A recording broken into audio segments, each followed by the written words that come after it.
Back again. Where are all my friends? This week with Daniel McCartney.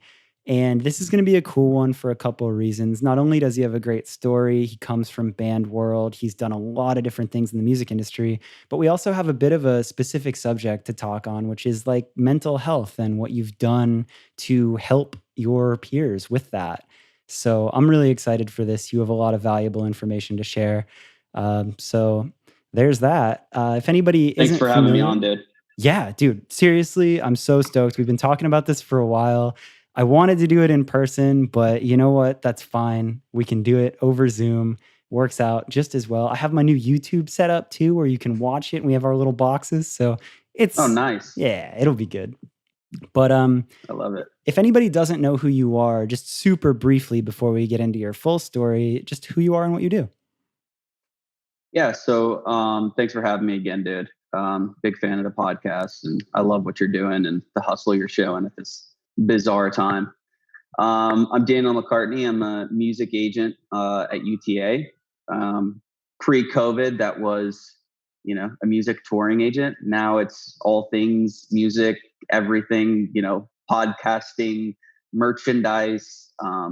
Obviously, people see the virtual streaming and the drive-in shows, which is a discussion in and of itself that we could go on about. Yeah. I played in a band for 6 years. Played in a band called Gideon, a heavy metal band, and that's I think how we know each other in some sense because you were at Royal Division, That's right. right? Yeah. Yeah. Yeah. Um, and we were signed to Equal Vision, who I think still owns Royal Division. But Yep. yeah, dude, I toured I graduated in 2010. I guess I'm actually old now, or getting there. I graduated in 2010, went on tour immediately, toured until 2016. So 4 years ago, almost five. And signed to Face Down Records, had a couple records on Face Down, signed to Equal Vision Records, where we met you, and ended up leaving and going to work at the agency group, become an agent, was an assistant, ate total shit for years, which is what assistants at talent agencies do. And then got promoted a couple of years ago, and I've been building my roster ever since. Yeah. So go ahead. Well, no, I was just gonna say, like, I think that's cool, and I think there's a lot of pieces that I want to dig into here. I mean, the story of like growing up playing music in a band, like that's one that a lot of us are familiar with. But every now and then, you definitely talk to the people that went from bands to more of the music industry side of it, and that's always an interesting one for me. Like, I came from touring world and kind of went onto the industry side as well, and I think that there's like a certain mindset, like it's kind of comes from being like the business person of the band, whatever that is.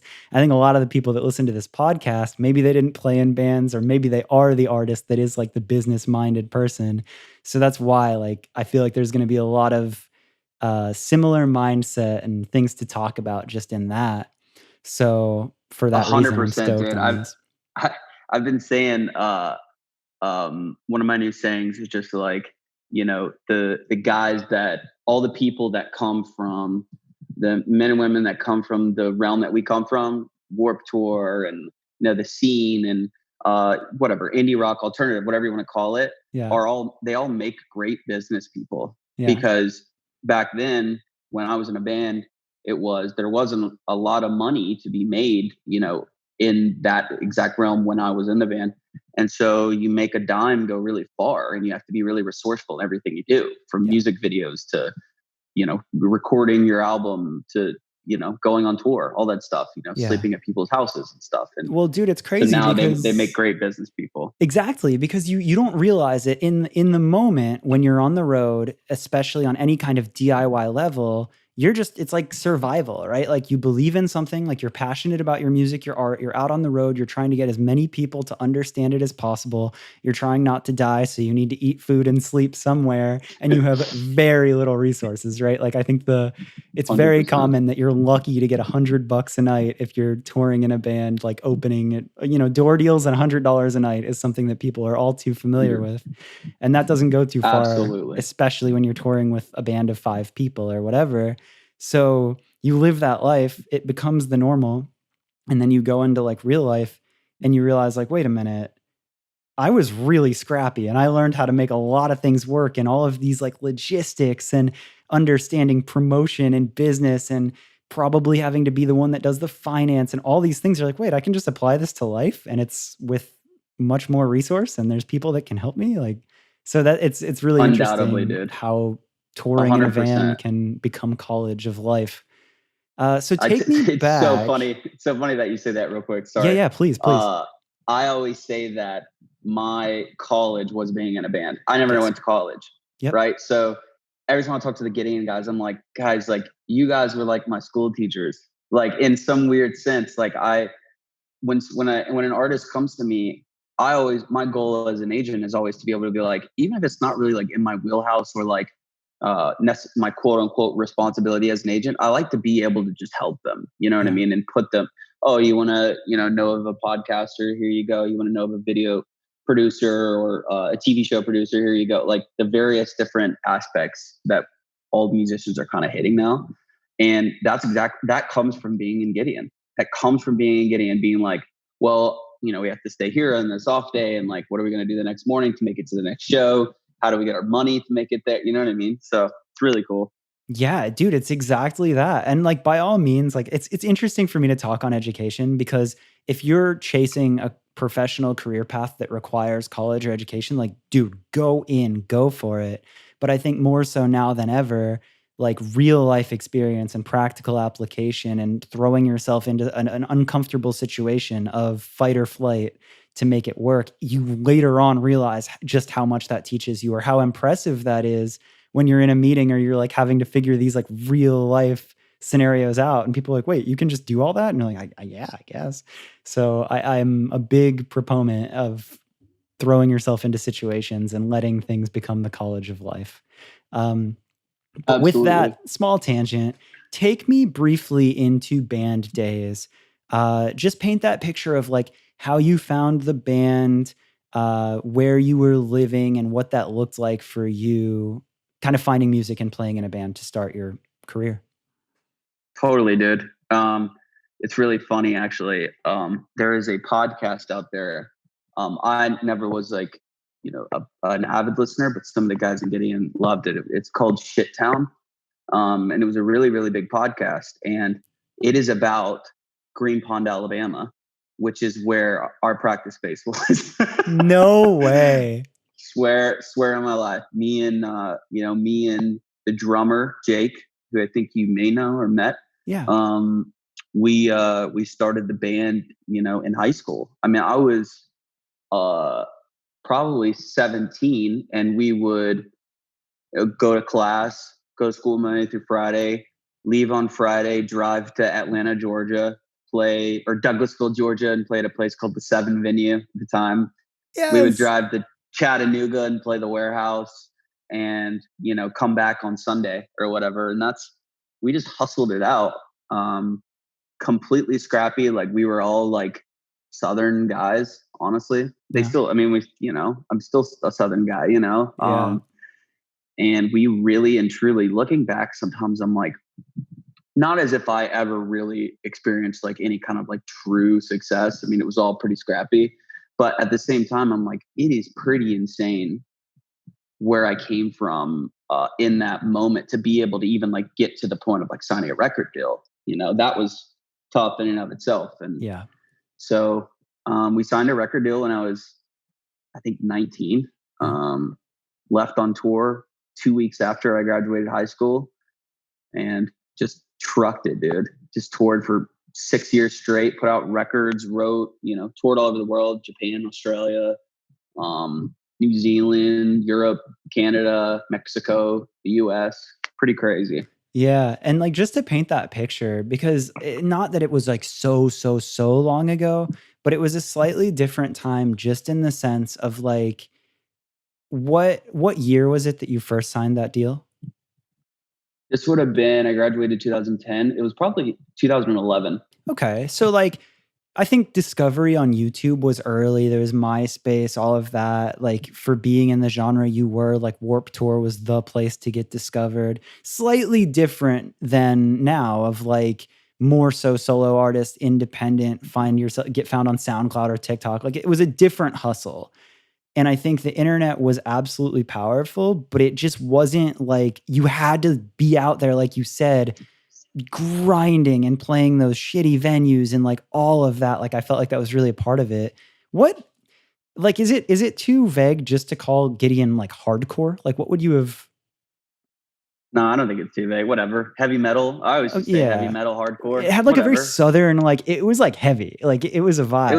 It's a yeah. The band is definitely like even since I left in 2015. I mean, they've gotten heavier and heavier. So, Yeah. um, it's more for fans of Bury Your Dead and Throwdown and stuff like that. Yeah, yeah. Like and it was kind of cred too. Like if you knew Gideon, it was Super like, all cred. right, yeah, Yeah. yeah, yeah. But with that, like I guess the reason I wanted to paint that picture is just the hustle of growing a band like that in that time was slightly different. Were you like the business person of it? Were you kind of like the finesser and the one that would book the early shows and that? Yeah, yeah. In the early days, it was funny. A lot of people don't even know this, but we actually had a different vocalist at first. A guy named Scooter Lee, really good dude from Alabama, and I still know him. But he was the vocalist, and at first he was a little bit more of the businessy, and then we parted ways, and we got Dan, who at the time was playing in the Advocate, which was a sick band, super heavy band, and yeah, he came on, and I kind of just naturally, it really wasn't like I was assigned it. I think this just happens when you're a band. You just kind of, you're the one that thinks of, hey, like, let's book some shows, and like, oh, I'm going to reach out to managers. And at the time it was, MySpace was still a thing, of course. Yeah.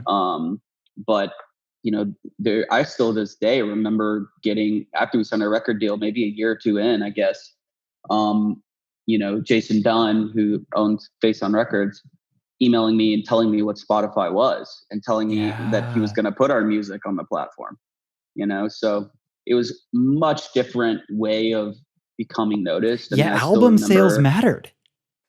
yeah, so much, which Holy is shit. now it's like streaming is everything, for Yeah. the most part. Yeah. Um, I still remember like burning CDs with our EP on it and making like custom cover art. Yeah. Like we did cover art and just like printed them on these little, like, I don't even remember, like plastic coverings or whatever, I and just like totally giving feel them you. Yeah. out, Yeah. you know? Dude, I love that. And again, it comes back to everything we said of like, I think that if you have that innate hustle in you, that it doesn't matter right now if it's SoundCloud, Spotify, TikTok, or if back then it was handing out physical CDs, just learning about Spotify, MySpace, Facebook, and playing shows. Like when you are passionate about finding and like succeeding in what you love, you just come to understand every possible way to promote it and to get discovered and to be a part of that community. And it sounds like you really just did that. Yeah, it was anything to, we were playing shows a ton and making friends with bands. And we had a lot of bands over the years that really helped us, Yeah. but we were good to them. If we opened up for a band, we always made sure like we were like, the ideal band to open up for. Super easy. We didn't sound check for 75 minutes. We didn't go over our set. We didn't eat all their catering. Like we wanted people to feel like taking us out was fun, Yeah. and I think over time that ended up being a big proponent. Yeah. Yeah, that's a good thing to talk about too, is like the etiquette along with that. Like right now, well, right now nobody can tour, but how important that is, that lesson of treating people like people. And like there was definitely the bands that kind of got a name for being entitled or being like just too cool or like rude to people, and they'd still have success, but then you'd have the bands where they would like take the time not to be too cool and to really just have that great touring etiquette. And I think not only was there more success, now as we look back on it, there's lifelong friendships that have paid off in the craziest ways. Oh, dude, absolutely. To this day, I'm friends with all the guys that I toured with. I mean, and I'd get to, when pre-COVID, I'd see them. A lot of them live here in LA, and I would see them around at shows and stuff. And those are relationships that I may talk to those guys twice a year, some of them, but every time I see them, it's such a blast and it's like a reunion, you know? Yeah, So yeah. the relationships there were so important, and them knowing like we were so grateful that they had, because I always say as a headliner, sure, there's, politics that are involved in putting together a tour lineup, but also as a headliner, in some sense, you're signing off on the bands that you're taking out, Yes. publicly. You're Yeah. saying I endorse these bands, even if my manager made me endorse them. Yeah. I allowed this, It's true, yeah. so we always just made sure that they knew how grateful we were for that, and that really helped our friendships and business. Yeah. I think that's a cool lesson, like, that's not at all to make this, like, too deep about me, but when I did, like, the version 3 tour, and I did those early tours of a lot of my friends, like Family Pet, 93 Feet of Smoke, Shinigami, Garden, all that, they hadn't toured before, and I felt this, like, big brother responsibility to be like, "Yo, like, we're all internet friends, we're all in-person friends, but, like, when you go out on the road, you take care of each other, and you're good to everyone," and, like, just that etiquette. Like I don't know what it is, but I feel a deep passion about keeping that going, because touring isn't as necessary now. But like when it happens, I'm like, everybody has to be good to each other. It's important. Oh, it's But super important, dude. When you're out there, it's like you're a lot of them, especially if you were doing the touring. There's certainly like a sense of luxurious touring, of course, but it, especially if you were in the kind of scrappy touring realm that we were in, yeah, like you're not sleeping very much. It's like a lot of them are drinking every night, and some abusing drugs, some just frustrated every day because they have to carry their gear and shit. I mean, it's just like it's like being with your brothers every single day, and every day. learning how to not be selfish was like a huge lesson. Because if you can be the guy that everyone wants to be around, it's also easier on you, because you're having very non-confrontational conversations all day. So, Yes, it comes back to the college of life, and it's an important lesson in the curriculum. I want to cover a lot in this podcast, so I think that paints the picture of Gideon days to a degree. Um, Another point, like a turning point in your life that I'm curious of, is Gideon had success. Like the era that you're painting, what you're talking about, the band was doing well enough where you guys were touring very successfully. You were a desirable band to have on tours or headline. Like it was a very real thing. What happened in your head where you're like, yo, you know what? I want to go eat shit as an assistant of an agent? yeah, it's a great Especially, I didn't question. realize that were a founding member of Gideon. That seems like a really scary thing to walk away from, and that's quite a life pivot. It was. I was very, very fascinated with the business side. I love the Mm. business of performing arts. I love it, and when I first, kind of made the decision, like I want to be an agent, my mentality was very much so, it's kind of funny to say now because we're in COVID, but my mentality at the time was, you can't really and truly replace a live show. You can't replace the smells, the feeling, the energy in the crowd. Whereas at the time too, the record industry hadn't quite bounced back with streaming, and they were still just devastated with pirating music. So at the time, it was very like, this is a very, very good um, kind of angle in the music industry, and I still believe it is so. It's just ironic that a pandemic is one of the only things that can actually wipe touring out, which is Dude. crazy. Um, but yeah, it was scary, But at the time, I was booking. I had a company called the Action Agency. It was like a boutique little agency. Um, I had two or three agents that worked with me, and I was booking, 30 bands. Um, and I was already really in it, and I had slowly started to shift my passion to being, helping develop bands. It was exciting to me, um, and I attribute pretty much most of my journey towards what I learned being in a band. But I was ready when I moved, and I knew it was going to be a battle, but I also knew when I moved to LA that I needed to learn from, guys like Dave Shapiro, who I worked for a year and a half. And I worked for Cheryl Pagliarani, who, represents Post Malone and 21 Savage and all these guys. And, I learned a lot. And that was the point. And then when I got promoted, I was more well-rounded. I wasn't, I wasn't, only coming from a world of knowing how to book heavy stuff. Yeah. My tastes had grown over time. I like that a lot. I have a question specifically there because I think that anytime we challenge ourselves to take on like a whole new life role or to like step outside of our comfort zone, there's that like innate initial feeling where you're like, oh shit, oh shit, oh shit, I'm not qualified. I'm not going to make it. I'm not going to make it. Did you have any moments when you were an assistant and you're working under like some pretty respected names where you almost bailed or where you felt like you just like couldn't hang or you kind of like had to like power through? Or were there any like pieces of motivation that got you through that? Like, Dude, absolutely. What's funny is I always attribute the first agent that I worked for and the one that brought me out to LA and gave me my job was Dan Rosenblum, who's just a fantastic dude. Now owns his own agency with JJ Kassir and Matt Pike and 33 and West. And when he brought me out, again, I was booking bands, but I didn't really know how to be like an assistant, to yeah, be honest, which is yeah, a completely different role.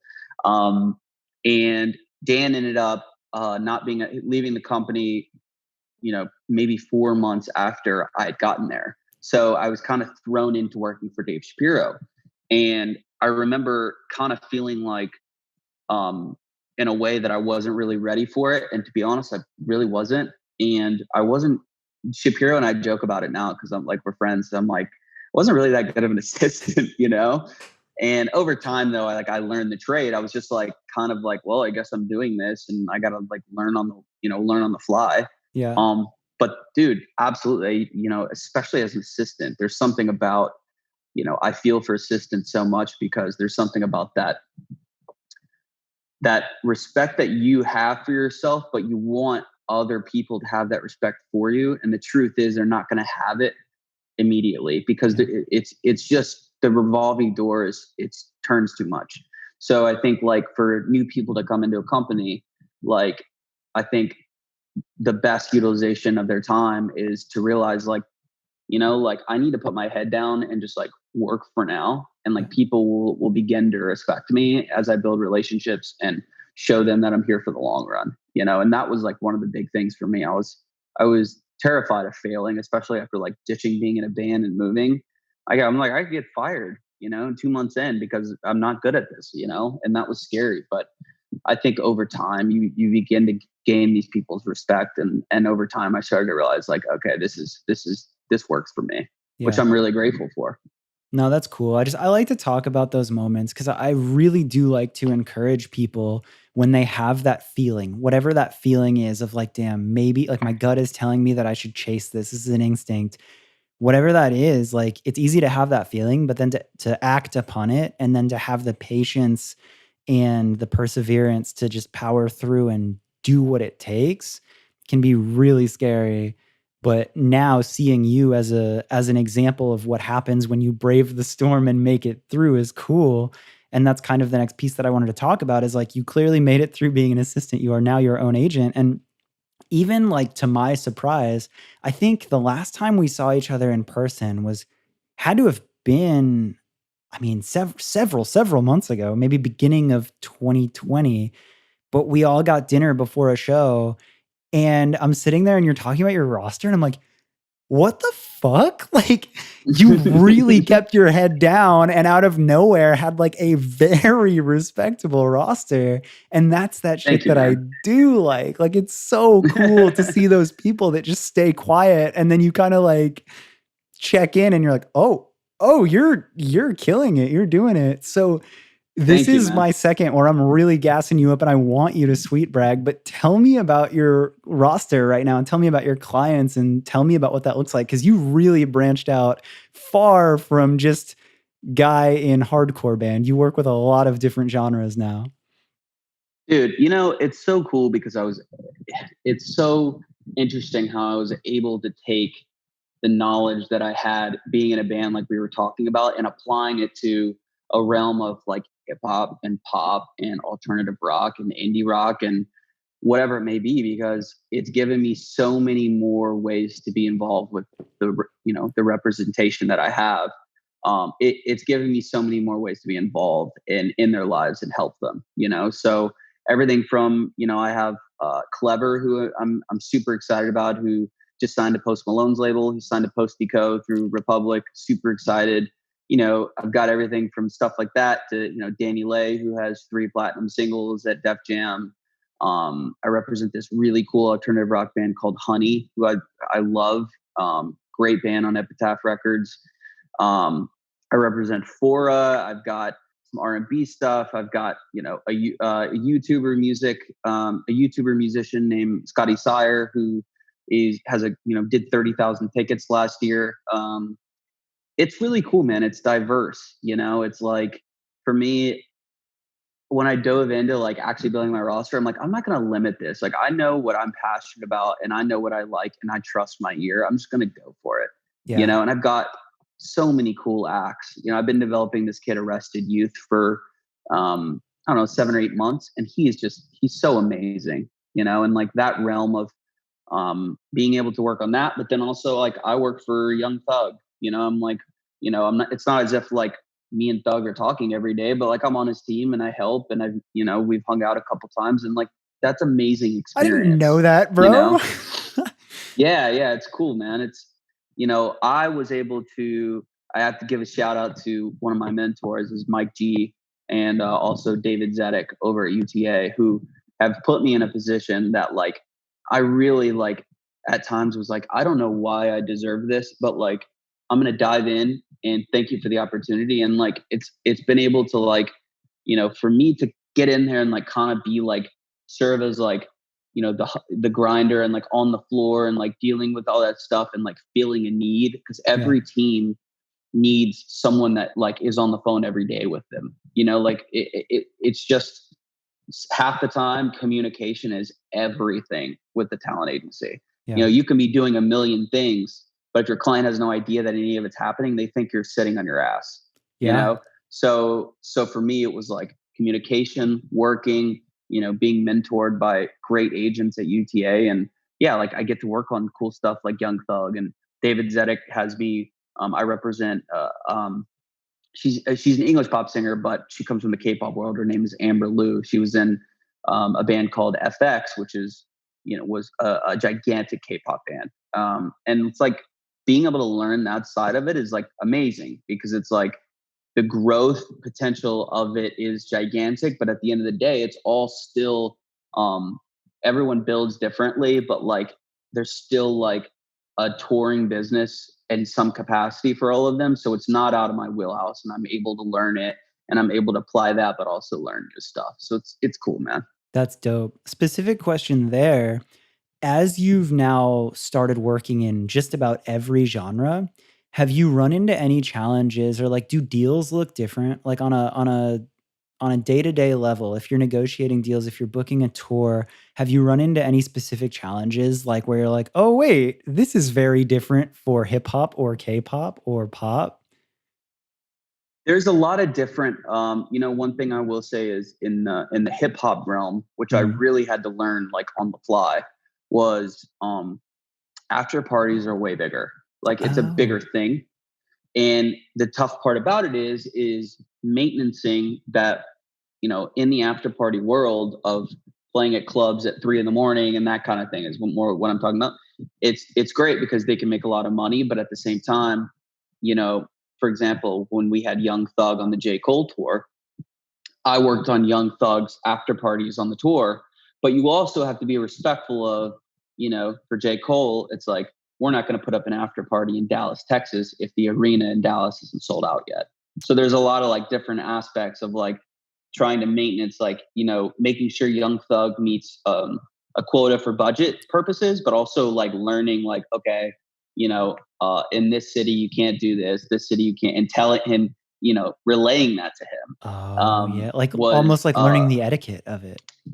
yeah, learning the etiquette of it, exactly, and knowing like what's appropriate, and like, being respectful to all parties, because obviously Thug like and Cole just hit it off and they've known each other for a long time, but it's like, they want to make sure that we're being respectful too. Like Thug is going to want to make sure we're being respectful to Cole's team. So Right. that was one thing. And then, to be honest, dude, like it's a lot of similar business. I think it's just like the way that it goes down, and like everything is a different build, right? So like for Hunny, I love this band. One of my favorite personal bands.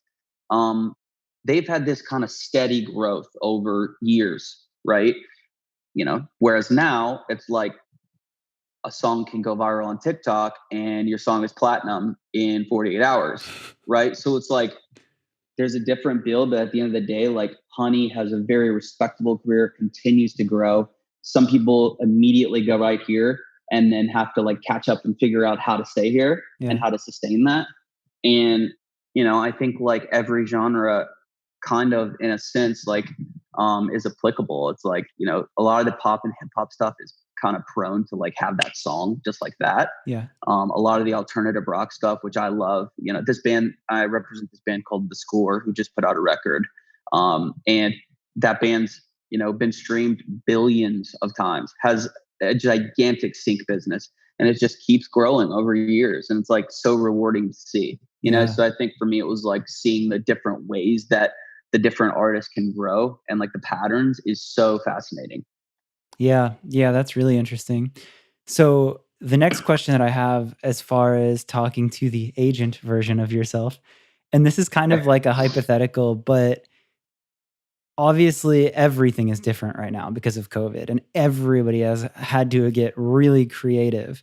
But I have this question of, you as an agent, if you had an artist come to you totally down to do anything you asked, what is your perfect world right now, right? Like, you need to figure out ways to make your artists money. Everybody's trying to figure out new ways to adapt. You have an artist that has a following, they're popping whatever, and they're just down to work with you and take any of your advice. What are some of the things right now that you are like big on people doing, or like in a perfect world, what would an artist be doing for you if you're their agent?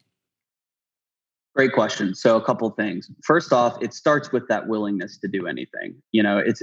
It starts with the willingness to do anything within your artist's integrity, right? So like some artists, they understand like I'm going to compromise my artist's integrity if I do this, so I'm not going to, and I Yeah. completely understand. Yeah. Whereas some artists, they might have a little bit more of a willingness to do whatever, right? So right now I think it's a great time to focus on the publishing business is huge. If you don't have a record deal, I think finding a record deal partner that you can own your masters is an amazing avenue. And if they do own your masters, they're kicking ass for you. That's a big one.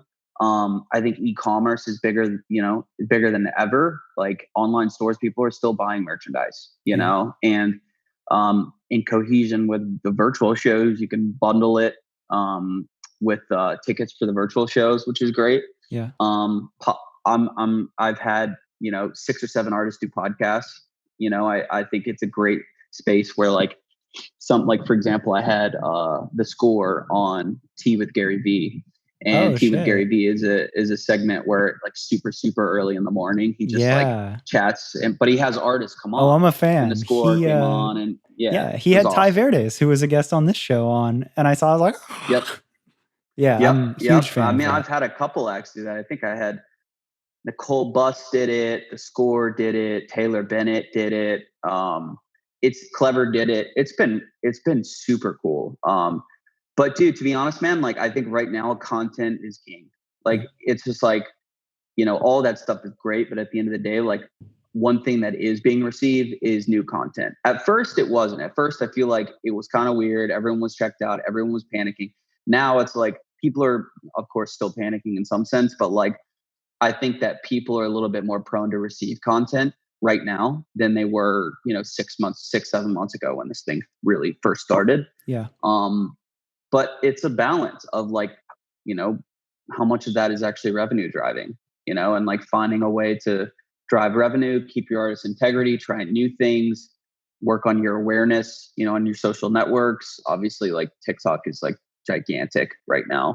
I Yeah. have a couple artists who have shifted to just making awesome content on TikTok for now. I have this artist Jade Nova, who's an R&B singer who has a great touring business, great music, and she's now just so hysterical on TikTok all the time. And it's cool. Like, I think it's making us all use different parts of our brains, which is the most important part. Is like, because on the other side of this, people can come out of COVID-19 quarantine knowing, oh, well, I have all these other new businesses in line with my business. And now I have even more ways to drive revenue and awareness, Yeah, I So like that, and I also think, like, I can't help but think that as an agent, when touring comes back, you'll have a lot more leverage for your artists if they have been just making a ton of content and doing all of these things.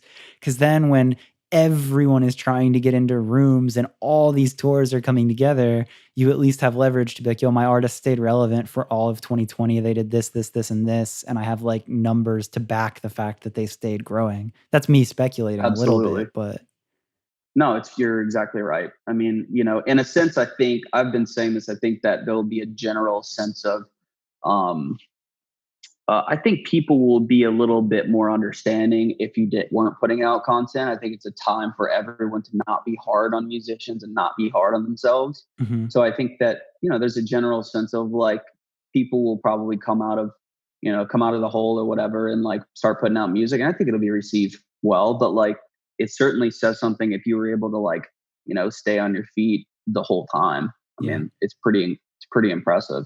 Yeah, for sure. So then to kind of change gears again, as far as another project that you've been working on that I really do want to talk about, and it's more relevant than ever right now, is the Continuance Foundation, which is very, very big on helping musicians and artists with mental health. And I think for everyone in the music industry, this year has been a whirlwind of just like so many emotions, so many changes, so much to keep up with. You and I both came from a touring world. Like, I know we have friends that like their whole lives are touring. So to change that so quickly and to have everything, like, it can take a toll on you. And I wanna know a lot more about the Continuance Foundation. We talked about it a little bit, but I feel like that's kind of where your head was at when you started to put it together, but this is your episode, and I wanna hear about that. I'm really interested. Dude, thanks, man. And it's really, really important. And I'm just super thankful guys like you will help spread awareness on it. So thanks. Dude, yeah. So the Continuance Foundation, funny enough, I remember this has been something that I've been mowing around and researching for quite some time.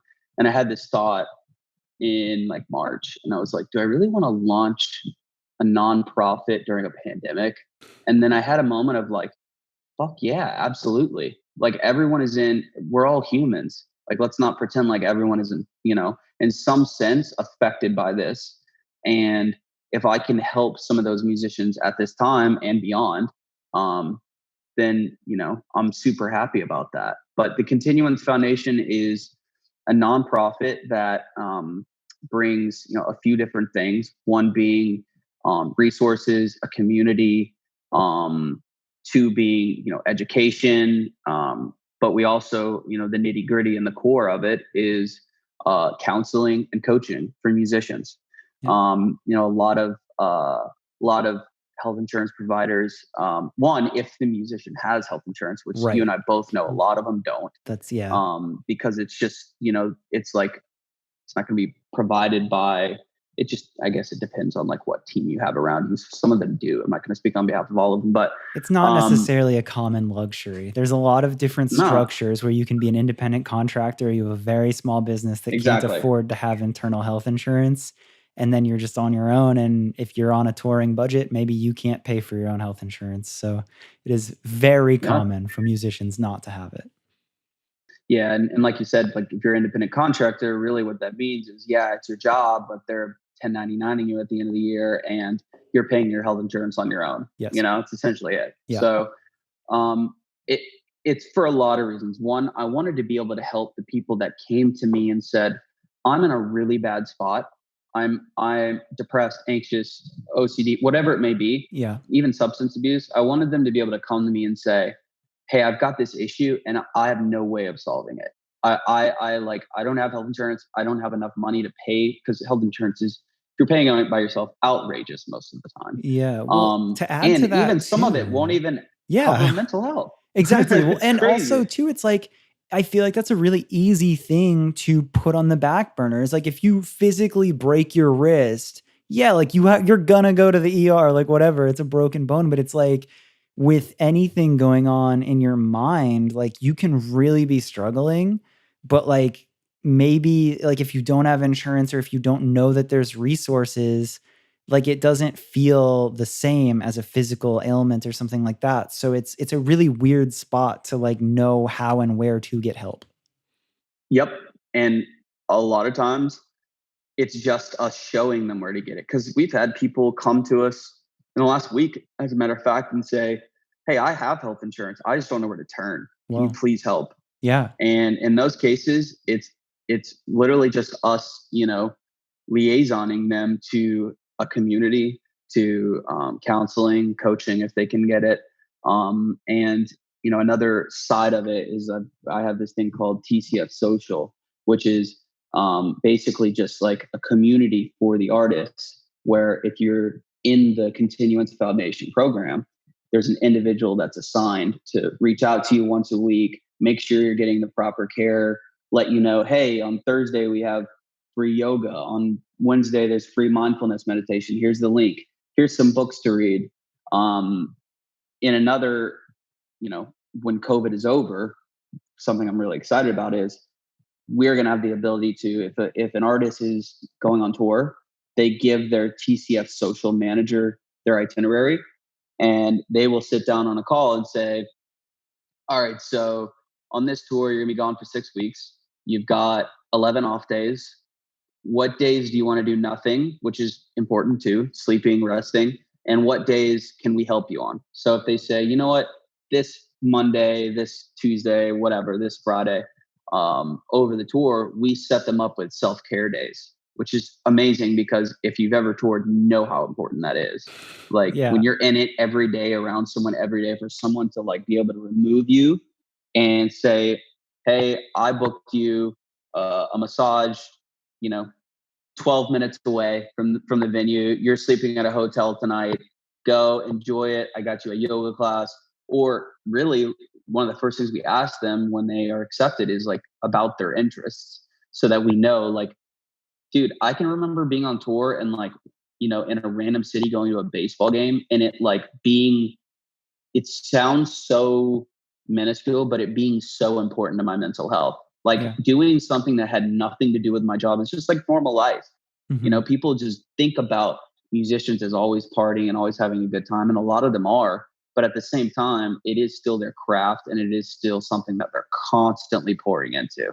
Yeah. So for them to be able to step away and like, go to a movie, you know what I mean? Anything like that, that's kind of something I'm really excited about. That, obviously with COVID and everything, it won't be rolled out for a while, but that's something I'm pumped on. Yeah. No, that's really cool. I think just in general, um, it can be really hard, and there's a lot of different sides to mental health and taking care of yourself and having a community. So it's hard for me too, because like I can't speak on it like I know all of the answers. I certainly know that I've been in dark places and that I've really needed my friends and I've really needed a community and I've needed to just get outside and have people help me like step away from it. But I just like the idea that you've done something.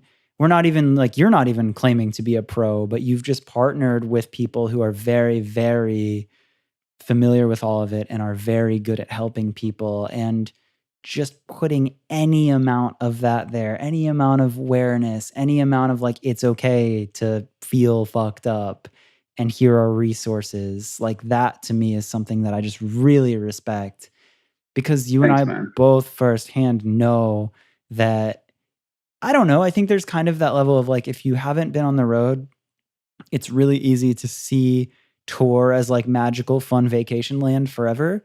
And don't get me wrong, there's a lot of very high highs in touring where it's super fun, but there's also Right. challenges and demands and mental taxation that is unlike any other thing. And after a while, you can lose great bands, and more seriously, like you can lose great people.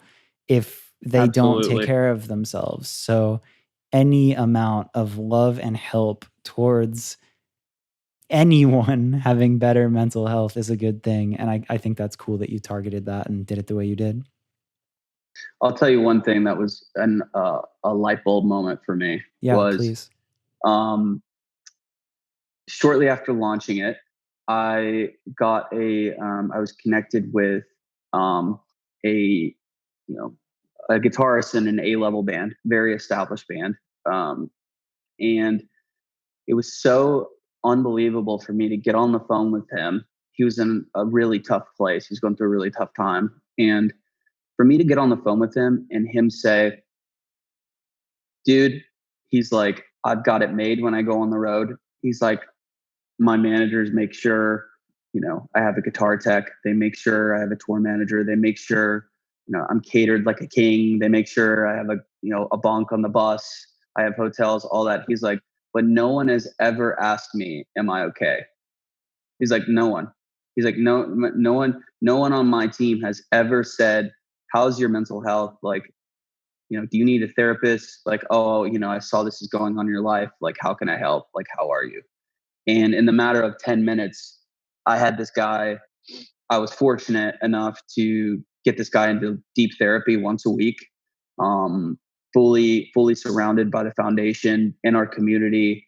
And he's loving it. And that moment for me was everything, because I thought to myself, I'm like, I mean, this is an A-level musician who has been doing this for decades, and no one on his team has ever asked, like, are you okay? Like, Yeah.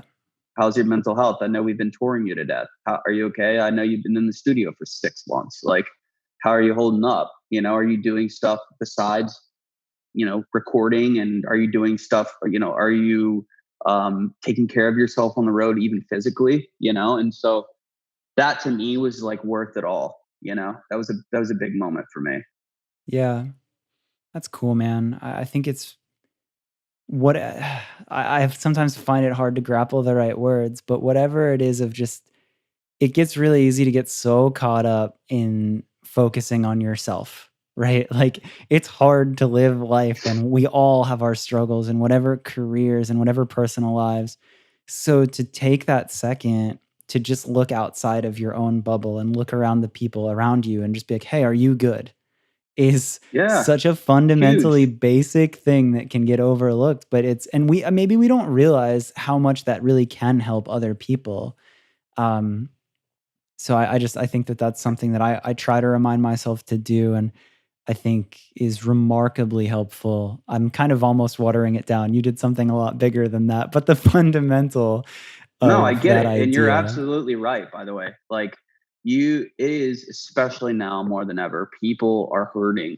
And I think, even just a smile to someone, a lot of times you just never know. You really don't. It's so cliche, but it's so true. You Mhm. never know what someone's going through. And like, if at times, I mean, humans are a lot about energy. And like, if someone's energy is putting off something that is positive, like a lot of times they're going to feed off of it. And of course, many a times it's more complicated that, and they need actual therapy. And of course, but in a general sense, you're right, dude. Like, we can just take care of each other more. Yeah. And I guess to me it's a cool thing to be able to have you on the pod because where it gets past my lane of expertise, now at least I have a homie where I'm like anybody listening if you're struggling on a deeper level and me just telling you to check in with your friends or having somebody check in on you isn't enough. Here's a resource where there's more and that's cool. Yeah, I think one of the things that I made sure to focus on with a nonprofit, obviously, fundraising and putting together events and all that stuff is important. But the most important part is the care. And it's you know, we aren't able to give the care if the awareness isn't there. Mhm. And to me, the awareness is so important, not only for the musicians who the nonprofit's targeted for, but also just like generally, like awareness is huge. And, there's a couple organizations doing great stuff. There's an organization called Backline who is amazing, who does a similar work. There's one called Sweet Relief, which is it's not so much mental health based, but we're a resource for them. They're amazing. So there's different outlets, and I would love to see more of it pop up. For Yeah. me, it was important to do it because I think that in a sense, our society is doing a better job at acknowledging mental health. But one thing that I wanted to do was be someone in the industry acknowledging it, which is important because our artists work as hard as we work them most of the time, right? So it's great for an artist to invest in their mental health alone, but also it was important for me to begin challenging agents, A&Rs, managers, whatever it may be, and saying like, hey, it's great. Like, business is great. Most of your artists want to tour 6-7 months out of the year. That's fantastic. But you need to check in on them. You need to educate them, let them know this resource exists and other resources exist. Because us throwing our hands up in the air and just saying like, oh, it's tough out there on the road it's not acceptable. It needs to be, I think that the music industry needs to be held accountable for making sure that, sure, we can't make them do it, but we need to, at minimum, provide them with education and resources so that they can better themselves. That was very, very well said. Thanks. I mean, dude, I really think we just about did the thing. We stayed in our time and we covered quite a lot Oh, of dude, life. we did. I love it, man. I love it. Did I miss any crucial detail in anything that I talked about, in any of the spots that we talked, or is there anything where you're like, shit, I should have said that, or did you have anything that you felt? No, I think for me, I wanted to like be able to tell my story so people knew where I came from, when I started the nonprofit, knowing Yeah. my background, knowing I'm passionate about mental health myself. And you're And familiar with being an artist and being on tour, and you firsthand know those struggles. Absolutely. Yeah. I was out on the road touring like crazy, never sleeping, arguing with my band guys, like, dealing with hate on the internet, like, all of this stuff, like, dealing with a ton of fans saying they didn't like this new song or what, like it all, like, in a sense, it's, it's brutal a lot of times. So Mhm. I think we covered it, man. I think the biggest thing is just to like continue to bring awareness to the foundation and make sure people know that it exists. I That's think it's really important right now, and it'll be just as important coming back from all this COVID nonsense. Yeah, that's awesome. Where can people find it? The continuancefoundation.com. Cool. The Instagram is just at the Continuance Foundation. We Cool. post a lot of cool stuff on there. There's resources. There's we'll post if like there's an initiative or a fundraising initiative, or if we're doing a free yoga or something. A lot of times we'll open it up to people outside of just musicians. So Nice. keep up with everything there. Nice. And then where can people personally find you if they like this episode, if they wanted to shoot you a note or anything like that? Yeah, my Instagram is just Daniel McCartney, and then on the email front, it's D McCartney at thecontinuancefoundation.com. Awesome. So That's cool, man. I'm glad we finally got to do your episode. There was a lot to cover in this, but it was cool to talk about this. And if anybody's else, or if anybody is further interested, definitely get in touch, because that's a great resource to have there. thanks, man, and thank you for having me on. And again, I think it's more and more people need to, even if they're not having people like me on their podcast, I think it's really important for people to know and let their listeners know that resources like this do exist, especially in this time. So can't thank you enough, man. I'm glad I was able to share this with you. Dude, literally just the idea, putting the idea out there of like, if something feels wrong, it doesn't matter in what capacity, if something feels wrong, something can be done about it. Just that Correct. idea is so important. So let Absolutely. that be a reminder in any capacity. Yeah, I think a lot of people think it's just the way it is and that they have to kind of suffer in silence, and they don't. Someone's going through something that, you're going through. Someone's gone through something similar at least, and I think knowing what you're going through, being educated on mental health, what is depression, what is anxiety, what is OCD, what is, all that stuff was super important in my own personal journey in mental health. So You're exactly right, dude. Sweet. Well, again, thank you. This was a pleasure.